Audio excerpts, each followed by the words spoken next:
We're going to start in a few minutes.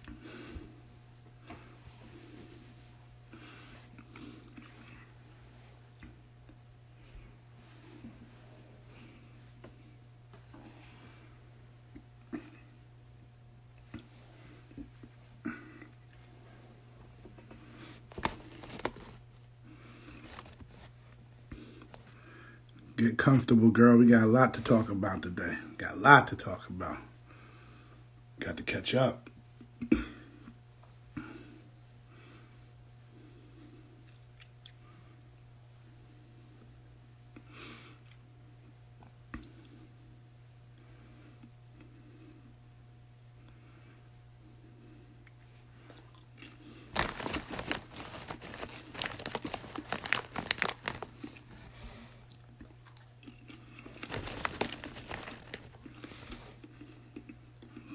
Okay, we got mom and dad on. Okay. Where Jelani at? You getting on?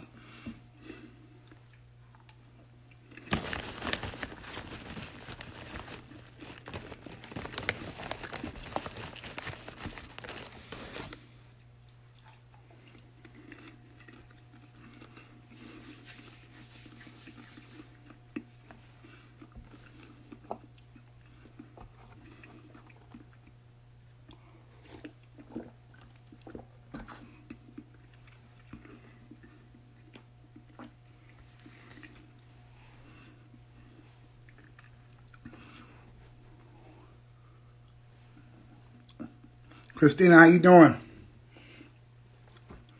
You and Idris got out of the capital region just in time. Ain't no sports up there. Ain't no a lot of snow. Y'all left that all behind, man. Glad to see y'all doing good down there.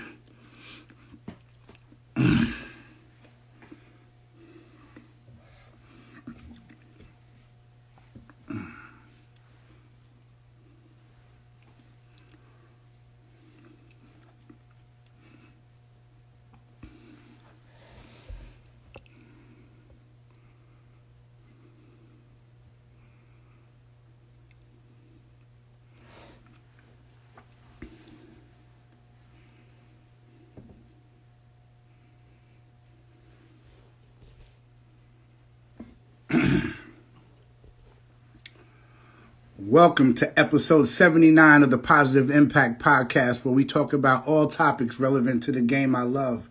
I am your host, Terrell Dozier, and today, at a special time today, we are talking to Davidson senior women's basketball player, Miss Saeeda Abdul-Aziz.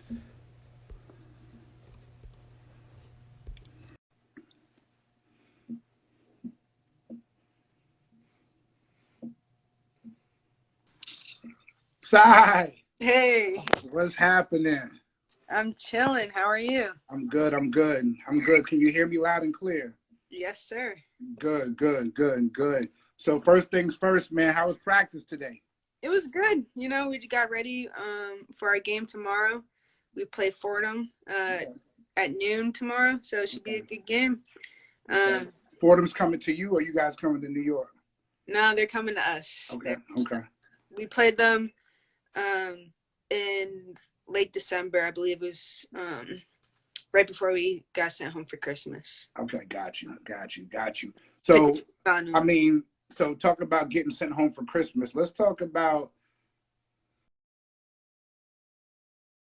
has it affected, like how you've been getting along, like basketball, sometimes we're playing, sometimes we're not. Like, how has the pandemic been for you, and how have you been handling it? What have you learned from the pandemic? When we initially got sent home last spring, it was tough. But it was honestly, it was kind of nice. It came at a time where we had just finished the season. We were ready to go home. Mm-hmm. You know, it was a long season. We're like, all right, let's just get out of here. But as June rolled around, usually that's the time where I'm back at school, working out, working camps. And that was a little tough because I missed that time. I missed that time being on the court, preparing for the season coming up, getting my knee and my body in shape, and just hanging out with my teammates. But now that we're here, and thankfully we have a season at the moment. Yeah. We actually just came off of our 2-week pause because we had to quarantine for 14 days due to contract tracing with another team. And that was a little tough, but now we're ready. We're back at it. I'm excited to get back out there. I know the team is very excited to get back out there. But I think the biggest thing that this pandemic and quarantine has taught me is that you can't take time for granted. You don't know if you're ever going to get it back. And this is playing college basketball is a once in a lifetime opportunity, and you just really can't take it for granted, no matter what year you are or whatever position you're in. Absolutely, absolutely.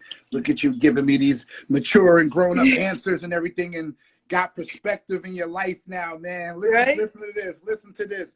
So let's go back to the beginning and let's talk about your first memories of, you know, that basketball being in your hand and falling in love with it and thinking that this thing can take me some places. Let's talk about it. Take me back and bring me current. So a ball has been in my hands ever since I was a young child, little baby. My father, you know, played some college basketball. But really I can bring it back to like 3rd grade Capital District, playing there. Yeah.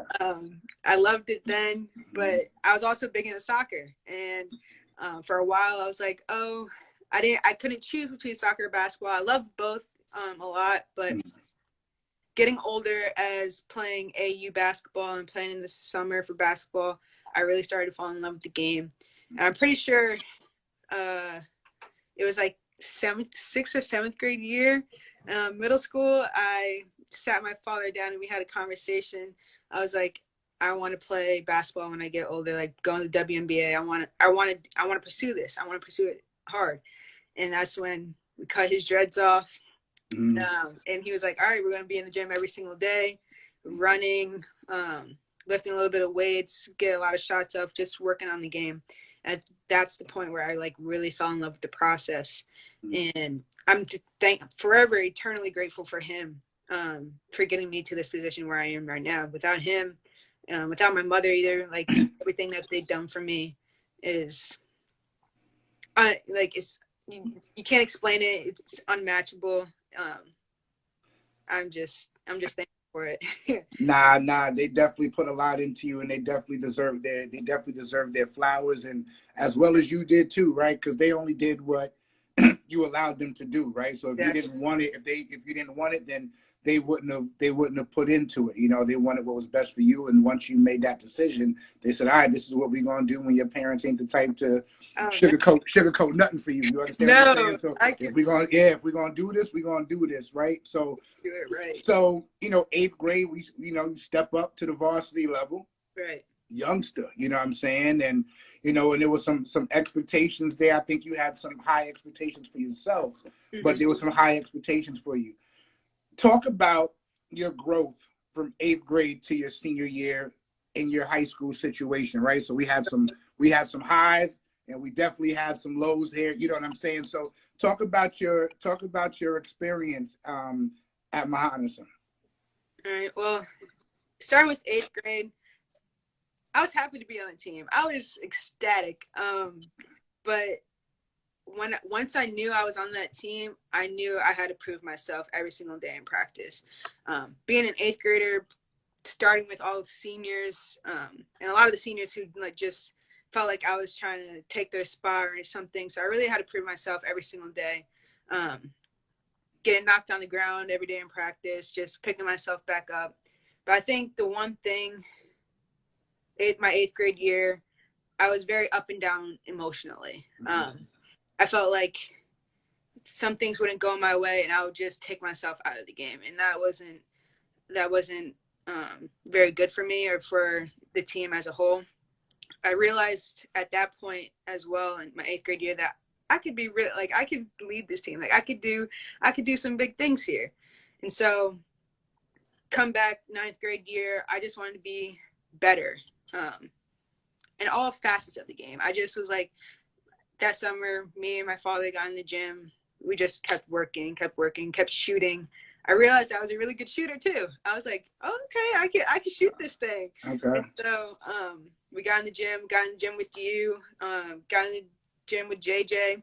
And so I would say the biggest thing throughout my high school career was, one, growing as a leader, growing more mature emotionally, not letting my emotions get the best of me. And the third was just getting better at the things that I knew I was really good at. Shooting, getting slashing, getting into the basket, finding different ways to finish, finding different ways to get through double and triple teams, knowing when to use my energy and when to not use my energy, because I needed to be out on the court the whole, I guess the game is 40 minutes in high school still. So I don't know how long it is, but had to be in there for the whole time. And I think those were the biggest things for me during high school. No doubt about it. So, but you had to step into a leadership role early. Yep. Early. So it wasn't like we had senior leadership up until my junior year. Then my last 2 years, like you had to step up into a leadership role very, very early on in your career, right? So we've had some huge games, right? Like, oh, you know what I'm saying? But what you had to learn early was, number one, it's tough, right? So basketball is a 5-person game, right? It's 5 people on the team, right? And so it's hard to play 1-on-5. It's hard to play 1-on-3. So I've seen you deal with frustration a little bit, and you know what I mean? And so, with all the points that you scored in high school, would you switch the amount of points I scored for more wins? Talk about that, right? Because some kids listen, man, like I look back on my career and, I scored a ton of points, but man, it was tough to get those points, man. And it was sometimes I wish that we could have just went along further, or I had friends who played on teams where they had 2 or 3 other girls that not to be better than them, but at least like if I'm being doubled, I can throw the ball and somebody can make a basketball play. So talk about the emotion of all of that. Honestly, I can tell you, I grappled with this, and I'm still like, even when I look back on high school, because now I'm a senior, I'm like, dang, sometimes I really wish I could go back to high school, And the amount of times I either got really angry or that I cried over the fact that like I'm the only person out here that can get a bucket when we need to get a bucket, that can make sometimes a simple layup. I don't know. I mean, I did score a lot of points. That was nice. Sometimes I wish I could trade that for wins, but I think what I went through is special because I don't think I would have matured as I did or really grown a lot from my situation as if I was in another situation. Say like if I had transferred to Sheng, transferred to Shaker, yes, we would have won. We would have gone very far. I would have gotten a lot of wins, but I don't think I would have cherished those moments as much as or worked as hard as I did if I was there rather at Mahonison. And I can only, honestly, being at Mohan really pushed me athletically, but really it made me help others get better. Like I know I'm getting better myself, but I wanted to help others get better as well. And it was tough, but I don't think I really would change it if I had the chance to. Nah, no question about it. And I think, and we'll get into this in a little bit, I think what it did was prepare you for these 4 years that you've gone through at Davidson as well. So, so playing at Mahonison, talk about, right, because you were heavy into your travel basketball as well. So talk about the difference of, playing in your conference during a high school year and then come March, come April, right? Because that's what we're really looking forward to, right? Like, okay, I got to get out here and, right, because at the end of the day, you're doing all this to get to the bag. You understand what I'm saying? Like, and that bag is that bag is going to school for free. Exactly. So talk about the transition between the high school season and now getting ready to basically travel across the country and play top tier talent. I think I approach every season the same. I feel like even if I was like, my mentality at Mohan is like, I'm gonna get mine no matter what. Like I'm the team. Like I need to help my team get a win. But when I moved to AAU, it was more of how can I fit into this team to make us better. I'm still like, okay, I'm still gonna get mine. I'm still gonna score. I'm still gonna show what I can do. But it's also important to show college coaches that you are also a team player, that you can fit in whatever system or whatever role that they put you in, and you're going to exceed. So for me, AU basketball was, Saeeda, you need to shoot. And my coaches tell me, Saeeda, you need to shoot. So what am I going to do? I'm going to shoot. I'm going to shoot threes. I'm going to get us some buckets there. I'm going to rebound, and I'm going to play hard. I didn't need to do all the extra stuff of like handling the ball that much. I didn't need to do all of that. What I needed to do was I need to shoot, I need to defend, and I need to grab rebounds. And that's what I did. And it got me to the bag, as you know. Yeah, the bag. I mean, so talk about your, you know, your recruiting, you know what I'm saying? And, you know, obviously you chose Davidson, but did anybody else have a shot at getting you before you chose Davidson? Yeah. So my final four, when I really looked at it, it was Siena College, and they had been recruiting me since I was in 8th grade, 7th grade. I took an official visit to Elon. I really liked Elon, really liked the coaching staff. And Towson was the other one, Towson University in Maryland. I was also very close to sending a commit out there. So those were, and then Davidson, of course. Those were my top four. Those are the four that I took visits to. And honestly, it was very difficult for me to make a decision. All four schools, I love the schools. I love the coaches. I felt like I could fit in very well at any of those programs. But what it really came down to was the academics and the networking, and where I wanted to see myself after I graduated. So basically, where am I sitting right now? Yeah. What did I want at this point in time as a senior now?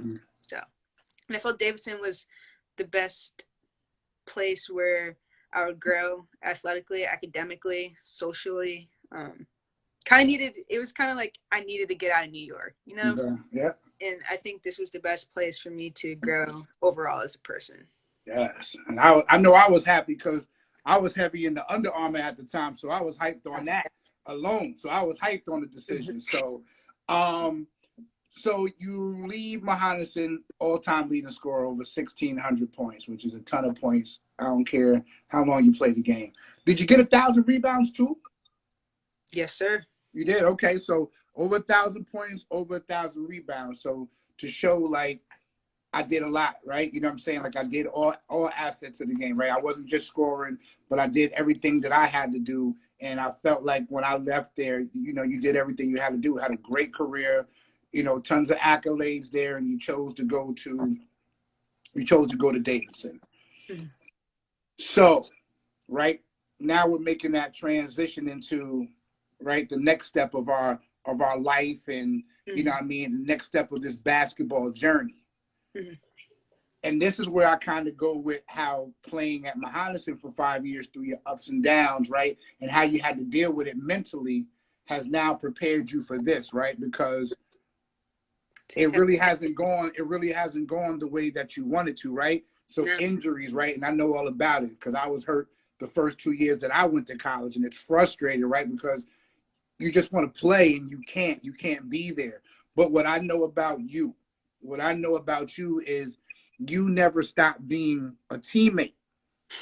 And right. And so a lot of kids make it about me, like, woe is me, like, yo, I'm hurt, I can't play, I can't do nothing. But basketball is a team sport.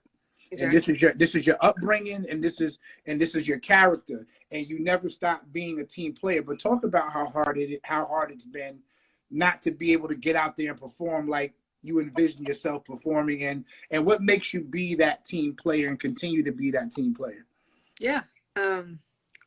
Honestly, this is a hard. You came with the hard question. Yeah. That's what I'm gonna do. I told you that. Um, and so yeah, my college career hasn't gone the way I expected it to. Starting off, I started freshman year, started off great. You know, I was starting some games, scoring some points. I had a little bit of a roller coaster because I was in and out, but I was doing really well. Like I was like, all right, sophomore year, you know, I'm gonna come back and I'm gonna get mine. Yeah. But the last couple weeks of season, I ended up tearing my meniscus, and so that was tough. And so surgery, rehab, come back. I'm like, I'm still not feeling good.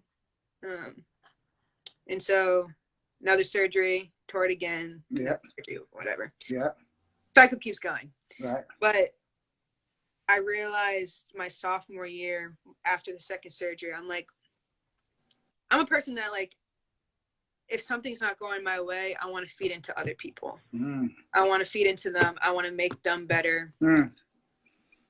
Whatever I can do as, again, to be the best teammate and best teammate possible. And so as I'm sitting out my sophomore year, I'm helping my teammates, like watching the game. I'm looking at the game differently now. So when you're injured, you start looking at the game differently. You're looking at it from all facets. And I just start pouring into my teammates, telling them, hey, this defender is doing this on you. This is how they're guarding you. Try this next time and you'll blow right by them. Or try this look and you're gonna get a bucket. And I think I really found some joy in that, and seeing my teammates excel, and it's winning us games. So whatever I can do to put my teammates in the best position and to uplift them and give them all the confidence that they need in order to get to get us wins, I'm gonna do that. I always feel like basketball is not an individual sport. It's a team sport, like you said. So if you can't put the team before yourself, you need to reevaluate, why are you playing this sport? No doubt about it. Beautifully said. And I think that also goes into choosing the right school, right? So, you know, right, if basketball gets taken away from me, I still got to go to school. I still have to like the environment where I'm at, right? You know what I mean? And so, you know what I mean? Like, you've chosen the wrong school. And honestly, the goal of getting to the bag first, right, is to now be in the position that you're in, and we're talking a few months, right? And that's graduating. You understand what I'm saying? So like, basketball is the tool, right? We get to the bag to get to where you're at right now. Exactly. We get to that bag so that we ain't got no student loans to look back on and pay back. So I think that you understand that. You understand what I'm saying? Like, I think you got that, right? And so, of course, I want to get out there and play as much as I can, but that's not the end all. That's not the end all be all. You understand what I'm saying? And I'm so proud of you for having that mindset and taking that mindset, right? Because we wish we could all go to college and have the same career that we had in high school. But it ain't for everybody, right? And you know what I'm saying? Everybody who comes to these colleges on scholarships want the same thing, right? And so we have to learn. That's where the AAU comes in. We have to learn how to fit in. Right now, we're just a piece to a puzzle now. So I'm proud of you for that. So like last year, you know what I mean? Like 2020 was one of the craziest years ever, you know what I mean? And, you know, it started, like I said, it started with this pandemic. Like you said, your season was over, man. And, you know, you got a chance to, you know, go home. You know, your family made the move down there by where you're at. So that's great. You know, I'm sure having that support system down there it was great for you, you know, but then we went through this whole social injustice and continue to go through this, you know, social injustice. So if you will share with me and the viewers about how your coaches at Davidson handled the situation. Like, I think it got heightened after the George Floyd incident and everything like that. So talk about how Davidson's women's basketball program handled that with their players. Yeah. So we had some conversations, but as an athletic department, actually, we decided that we wanted to have these call to action committees, and these each team had their own call to action committee. And so each team, so I'm a part of the call to action committee, as well as 3 other of my teammates. And for each committee, it's our job to make sure that we're still pushing the social injustice initiative. So that's like educating, doing some volunteer work, just knowing what is going on in the world around us, because Davidson tends to be a small bubble. It's a small private white institution, as everyone knows. So what we did is, in the beginning, we watched some documentaries, we read some books, we were having these discussions on what was going on with George Floyd, Breonna Taylor, and how we felt it impacted us personally, how it impacts our Davidson community, and how it impacts the world, and what can we do from just our small Davidson community to push this initiative and to make sure that our voices are heard. And honestly, I took it personally. And I know maybe some of my teammates might be on the call, but during that time, I didn't know how to feel. And I don't know if my parents know this either, but I was kind of like up and down with it. I didn't know, because I try not to feel angry. I try not to be too angry about things, because I'm like, this is just the way the world is. I'm an economics major, history minor. This is what I study. This is what I do. I try not to be too angry about these things, but I was very frustrated with the world around me, but also like people who don't reach out to check on, to see like how you're doing. And it just felt, I don't know, it feels like a lot. But that's what we've done. Right now our team it's called Cats Care, and every week our team is split up into 4 different groups, each with a different initiative, and each week we are putting out information, different resources that people can look at, donate to, just learn more about the different things that are going on in the world: mental health, social injustice, homelessness, food insecurity. And I think we've done a really good job of trying to help the world around us, just from our small Davidson community as of right now. I love that. So being a Division I student athlete, right? Like if you're playing high school basketball and you're playing, AAU, like that's really the goal. You know what I'm saying? Like everybody wants to play D1 basketball. It looks great, right? Like, oh, we're trying to make it to the tournament. We're getting X amount of sneakers. We're getting sweatsuits. We're getting all that. Right. But talk about it, because what they don't understand is the daily grind of a student athlete. So talk about, number one, I want you to talk about your transition from high school. Like, what's the biggest thing that you learned between that senior year in high school and that freshman year in college? Like, what was the biggest adjustment for you? I would say there's 2. One was time management and studying. When I told you, honestly, high school for me was a breeze. I got basically straight A's without really having to study that much. And I got slapped in the face when I got to college, because I really had to sit my butt down and study for these exams. And that was the biggest thing. I really had to learn how to study. And it's not just flipping through your notes and like glossing it over. Like, no, it's like actually sitting down, doing example problems, redoing, like not having the notes next to you, and like basically sitting down and giving yourself your own test. So that was the biggest thing. And the other second biggest thing was just the pace of the game. So studying and time management was school wise. Basketball wise, it's the pace of the game. It's just how fast everything is and how physical it is. You think you're strong, like you think you're strong, and then someone comes in and shows you that you are not strong whatsoever. So that was the biggest thing athletically that I would say. It's just the pace of the game and the strength and how strong some people are. Absolutely. Take me through a typical day. Take me through a typical day for a student athlete. All right. So I'll take you through my last semester, my fall semester this past year. So Monday, Wednesday, Fridays, I was up at 7:15, 7:30 in the morning.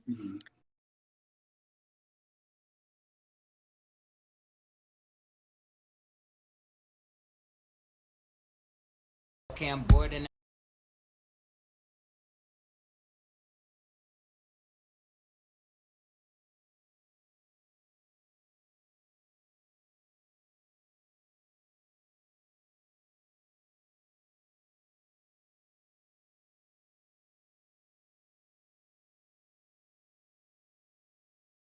okay, I'm bored and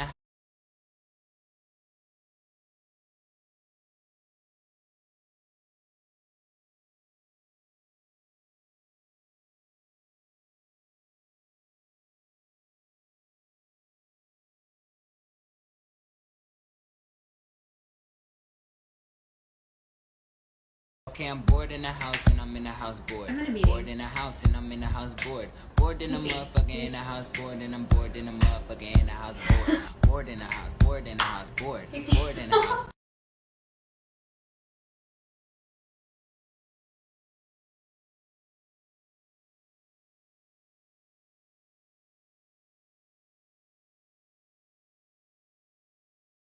Okay, I'm bored in the house and I'm in the house bored. This ain't what you what? Back the fuck up. You better back the.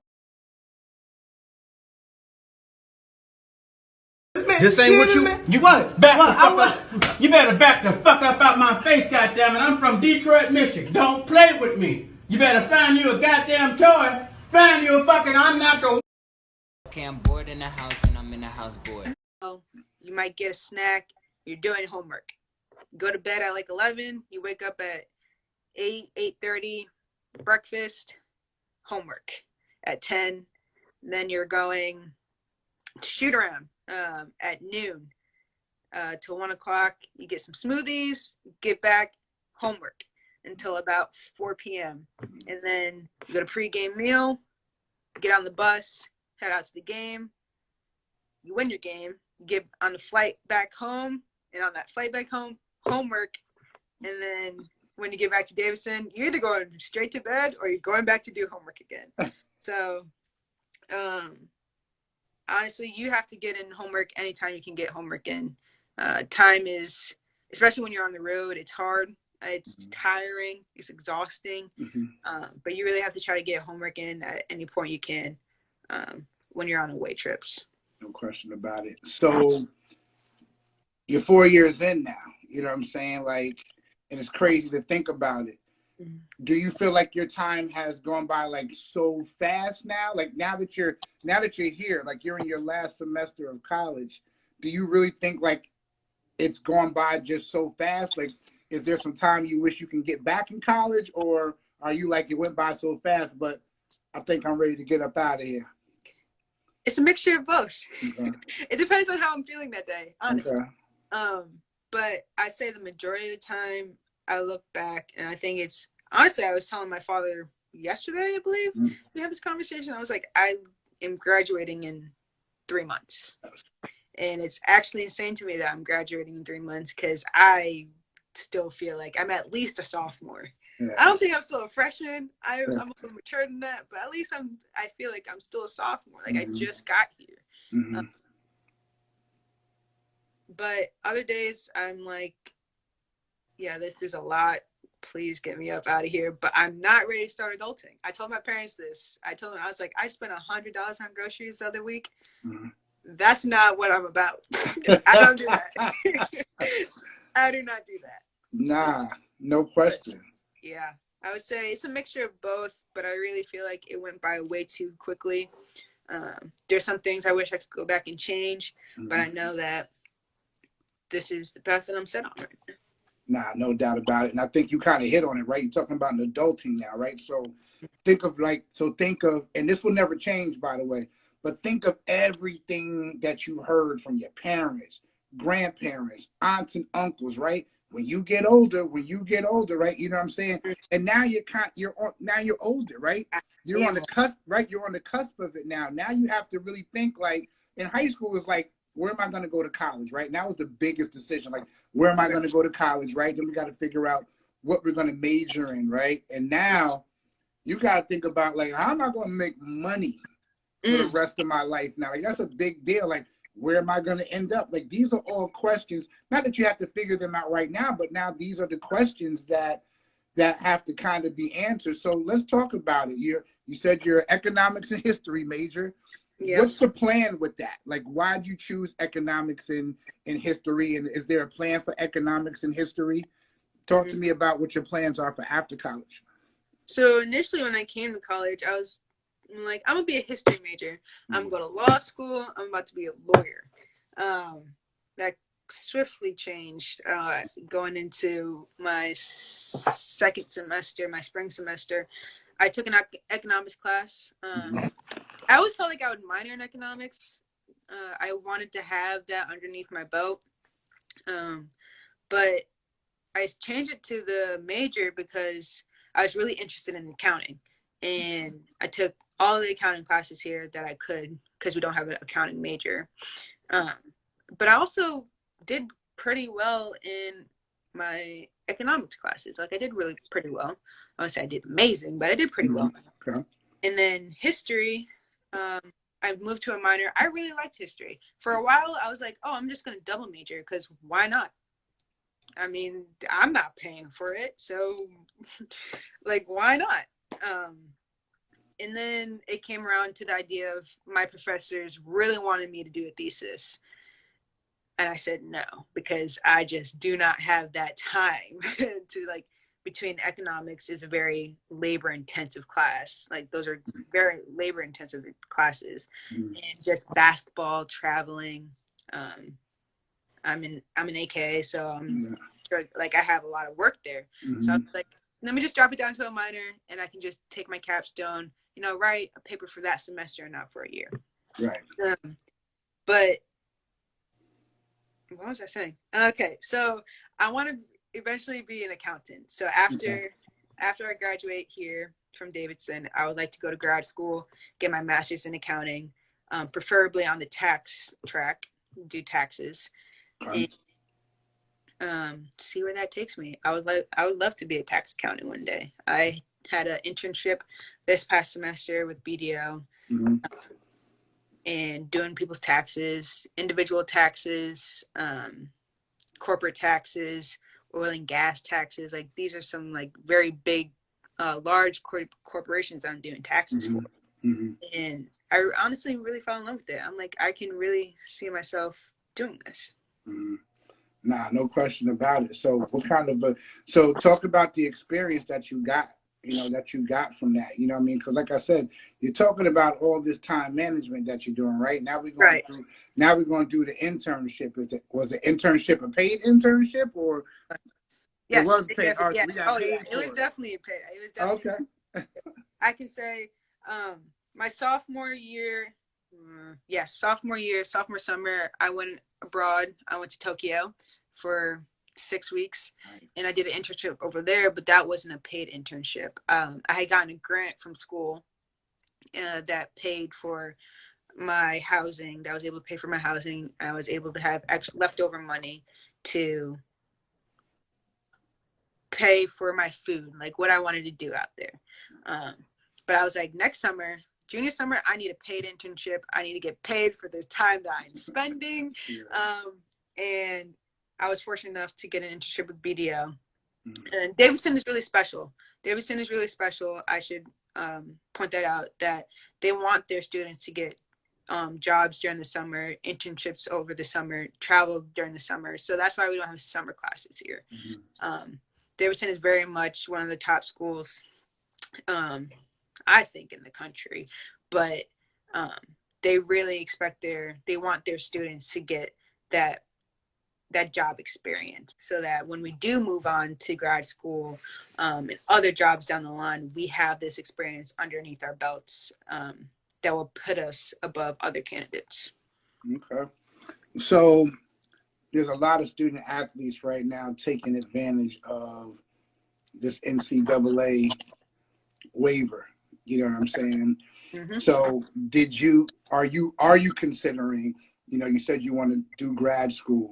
Right. Are we thinking about playing another year, you know what I'm saying, and starting this journey on somebody else's dime? Yeah, we're definitely considering it. Okay.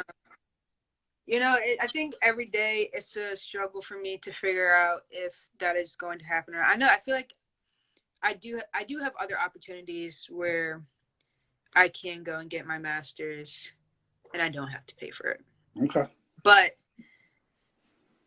I think the main question is that me and my dad have been talking about is, are we ready? Are we fully and 100% ready to hang the sneakers up yet? Mm-hmm. And I think I struggle with that because some days I'm like, yeah, I don't think I can handle it anymore. And there's other days where I am literally fighting with my athletic trainer. Like, I will literally go in there and I'm like, so I'm practicing today, right? And he's like, so how do you feel? How's your body feel? I'm like, that doesn't matter, Brian. Like, I'm practicing today, right? And I'm like, just say yes. Yeah. We go back and forth on it. And I think I wouldn't feel so strongly about,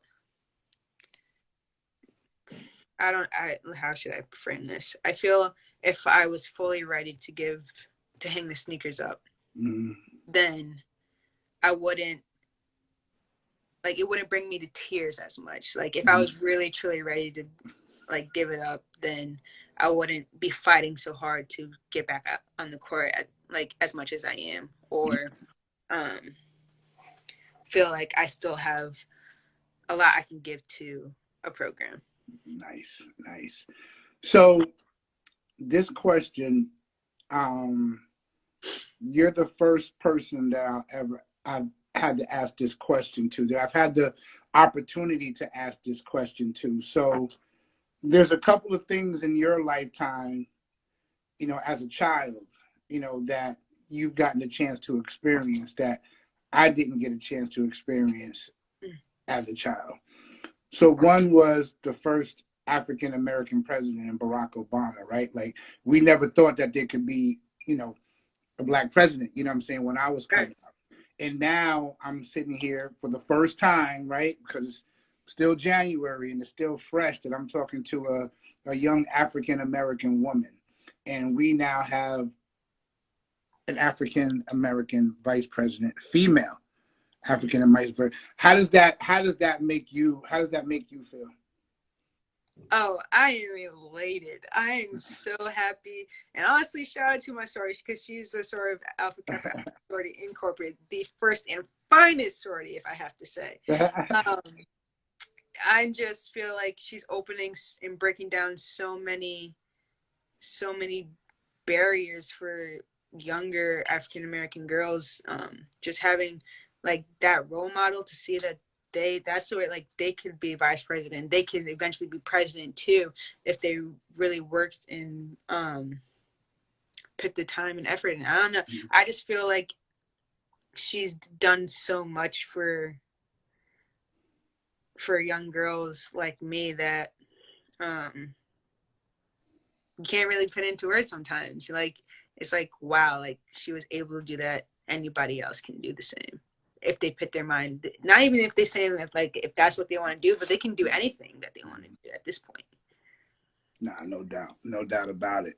So as we get ready to wrap this up, I want to ask you couple of quick hitters, you know what I mean? And you let me know. My first one is, I'm going to put you, what's your favorite position? Where you feel most comfortable at on the court? On the wing. On the wing. All right, I'm going to put you on the wing. I'm going to put you at the 3. Can I put you at the 3? Sure. Can I do that? Okay. Surround yourself with 4 other players. College, WNBA, don't really matter. Surround yourself with 4 other players and you don't lose. You don't lose. All right. So I'm going to have to go with Asia Wilson at the 5. Okay. Duh. Okay. At the 4,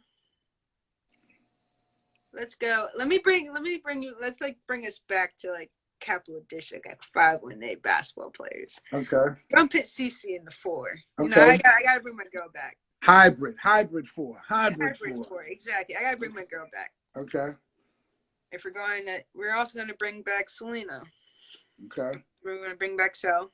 Okay. And our point guard.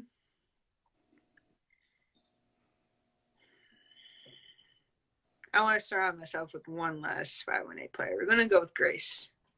Grace. Okay.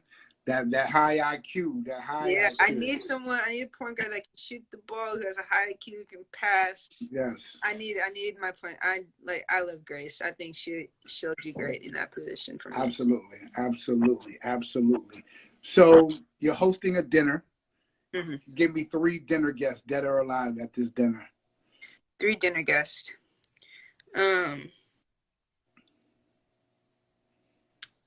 Oof. Okay, Mariah Carey.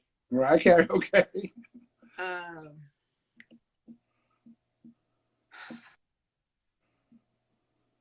Will Smith. Okay, Will Smith. Okay. And then we're gonna go Michelle Obama. It's a nice dinner. I think that's a great dinner. Nice dinner. Maybe Mariah can sing the Grace or something like that. Yeah. Mariah needs to be there. I love her. She's a great singer. She just needs to be there. I need to be in her presence. Okay. 10 seconds left in the game. Mm-hmm. Tie score. You got the ball at the top of the key. What's the go-to move for the win? So it's JJ would be happy. It's a pump fake jab to the basket, and it's all about the jab is all about the eyes. Yes. Eyes. Yes. Go by. Get to the rim. And one. Of course, every time when you hit them with that jab, JJ knows you hit them with the jab. It's an and one every single time. Absolutely. So the last question that I always ask all my guests: when it's all said and done, you're done playing. Mm-hmm. How do you want to be remembered? And it's a crazy question to ask a young kid, but right. I want you to think about your 4 years at Davidson. Like, how do you want to be remembered at Davidson? I want to be remembered as one of the hardest workers, one of the best teammates, and the person who can flat out shoot the ball. You can give me the ball, I'm just going to shoot it. I think that those are the top 3 reasons why I would like to be remembered here at Davidson. Nah, no doubt about it. Sai, I appreciate you coming on here and getting with me on here. And, of course. You know, I'm not even going to make this a long thing of how proud I am of you, from where you started to the mature young woman that you've become today. Like, I couldn't be prouder, you know what I'm saying? From the workouts to the all-star games to everything, you know what I'm saying? I've seen it all from you. And, you know, I'm been thoroughly impressed with who you've become.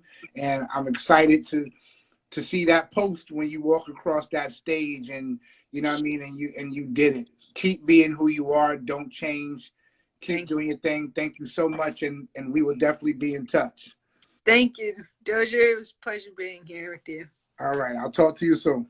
All right. Bye-bye.